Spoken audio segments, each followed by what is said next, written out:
You're watching Vikings Now, and coming up here on today's show, I got a jam-packed session of just tons of Minnesota Vikings news and rumors.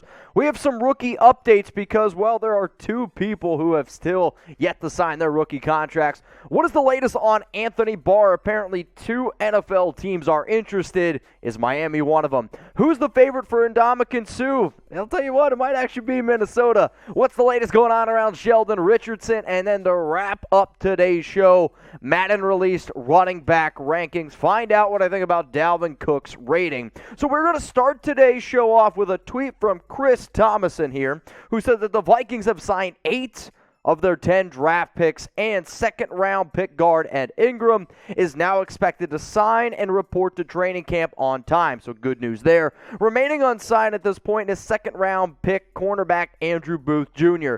The good news here behind Ed Ingram is, well, he has an actual realistic shot to start on the interior offensive line for Minnesota. And there's always going to be a lot of conversations around skill position players and probably even more conversation around Andrew Booth Jr. But Ingram is a good player and is going to be needed this upcoming season. For Booth, when Minnesota took him at 42, I thought this was phenomenal value. Personally, I had him as a first-round grade as a corner. He fell a little bit, had surgery right before the draft. But this young man here can cover. And I would love for him to learn right next to Patrick Peterson. Maybe Cam Dantzler is a little bit excited that Booth hasn't made this deal yet. But you have to understand that this secondary was a big-time weakness, if not the biggest weakness for the Vikings. So even though he hasn't signed yet, nobody need to panic. A deal is going to get done. So Ingram and Booth, let's talk about both of these rookies here. We're an interactive show. All the shows we do here at Chat Sports are interactive. So I want to know from you, who is going to have the better rookie season? Type 67 for Ed Ingram, type 23 for Andrew Booth Jr. And you know what? While you're getting hit with that YouTube ad break, scroll on down and let me know.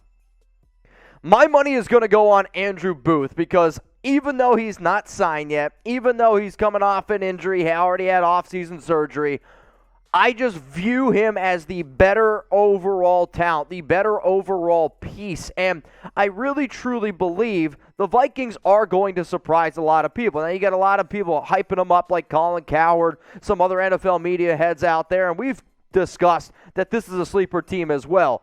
Booth, though, is going to be a good player. He's going to be a good pro, and he's going to have the bigger impact as a rookie. Now, if you haven't already subscribed, what the heck are you waiting for? If you're a Vikings fan, I want you to get out your cell phone right now, get your camera, and then not take a picture of it, but just put your camera above this QR code right here. It's going to take you to our YouTube channel. Now, let's just say you're watching on your mobile device.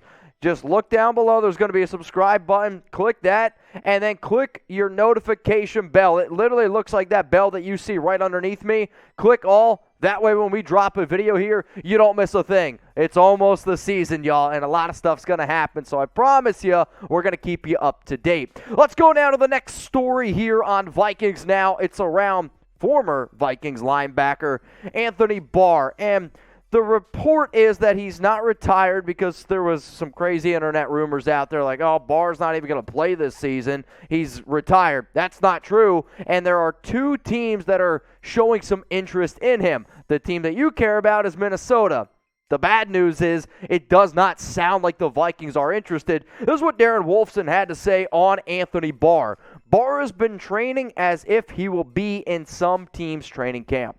Keep an eye on the Dallas Cowboys, so I know the Cowboys certainly are interested in Anthony Barr. Washington has also kicked the tires, but right now I would say keep an eye on the Dallas Cowboys. And a lot of times when you talk about a player like Barr, one of the questions that gets asked is, well, why hasn't he signed yet? Or why is a player of Barr's caliber still available on the free agent market? It's a good question, and I don't really think many people doubt his talent overall.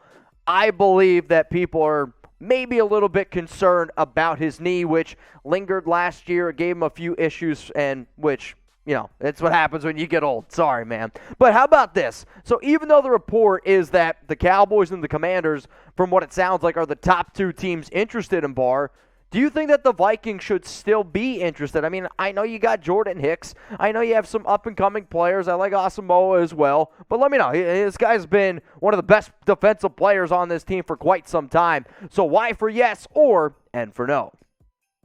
My answer is yes, you should be, because he's been that leader. He can still play at a high level. If you bring him in and he fails a physical because, let's just hypothetically speaking, the knee is an issue, that could be a big-time deal. And, yeah, you want to have somebody in the interior. When you look at some of his numbers from last season in 2021, 72 tackles, 2.5 sacks, 5 pass breakups, I just think Barr is a good player. And from a PFF standpoint, 62.9 overall grade, 54.2 run defense grade. He can still get after the quarterback. He's still a good coverage linebacker. I really think the only reason why Minnesota didn't bring him back or let him hit free agency is because he probably wanted a little bit too much money. So, Anthony Barr, good player, but I do not anticipate him being back in Minnesota. One player who might actually sign with the Minnesota Vikings, it's Ndamukong Suh. And coming up here on today's show, are the Vikings the front runners for Suh? Some stuff has happened over the past, I'll say, 24, 48 hours amongst the NFL, and I'll tell you whether or not I believe he is. So, for those of you watching at home, yes, I think that the Vikings are the favorites to sign free agent defensive tackle Ndamukong Suh, and I'll give you a few reasons why here in just a second. But first, I want you to think about when you look at free agents, okay?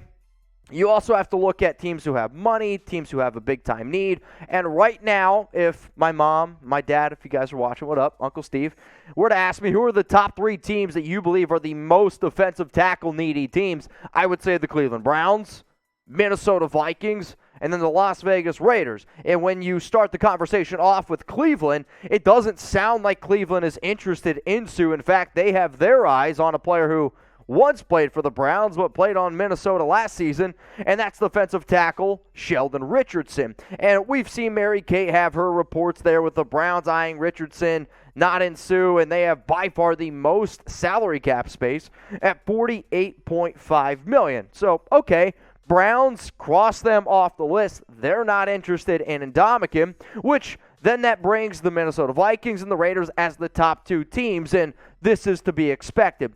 The newest reason, I'll say, why I believe the Vikings are the favorite is because of training camp. And some of y'all are like, well, what the heck does training camp have to do with Suh? Well, first off, you got to look at the training camp dates of veterans reporting. At the Vikings vets, they report on the 26th. The Raiders veterans, they reported today on the 20th. Now, technically for the silver and black, they're not going to have their real first practice until tomorrow. But if the reports are true that Suh, even though he's up there in age and he's played a lot of football, no doubt about that, if the reports are true that he wants to sign with a team before the start of training camp, well, Raiders training camp already started. So therefore, I think Minnesota now is the favorite to sign Suh. But what do you think about this statement right here? True or false? It's a very simple statement. Hang on, I got a cough. Excuse me. Ndamukong Suh will be on the Vikings this upcoming season. Do you think this is true, or do you think it's false? I've been telling you all for weeks, if you're a new subscriber here to the show, we're going to give you some love. Because the last time I checked, we had way too many people who weren't subbed to the channel. So major shout-outs to Roger West, Viking Fan 58, Bedrock Body Drop 16, Purple People Eater 6938, and Scott Anderson. It's another reason to seriously hit that sub button. I promise you, we're going to show you guys some love around here. And earlier in the video, I told you, turn on those notifications. I like when people take pride trying to be one of the very first people to come across the video. So shout out to C Vikings Hawks, Terry Pitt, Coral Roney, Misha, and then Kyle. Make sure you turn on those notifications. Try to be one of the very first people to comment. The final thing that we're going to talk about here on today's show are the Madden 23 running back ratings. And the number 1 back coming in Derrick Henry, not too surprised there. But Dalvin Cook came in at number 5 with a 94 overall rating behind backs like Nick Chubb, Christian McCaffrey, and then Jonathan Taylor. My question to you is, what are your thoughts on the 94 overall rating, and what are your thoughts on Cook being the 5th-ranked running back according to Madden? Now, I'll be honest with you, I don't play the game anymore, but I was a little bit surprised. My take on this is, personally, I think 94 is fair, but I do think that he should be ranked higher than McCaffrey and Nick Chubb.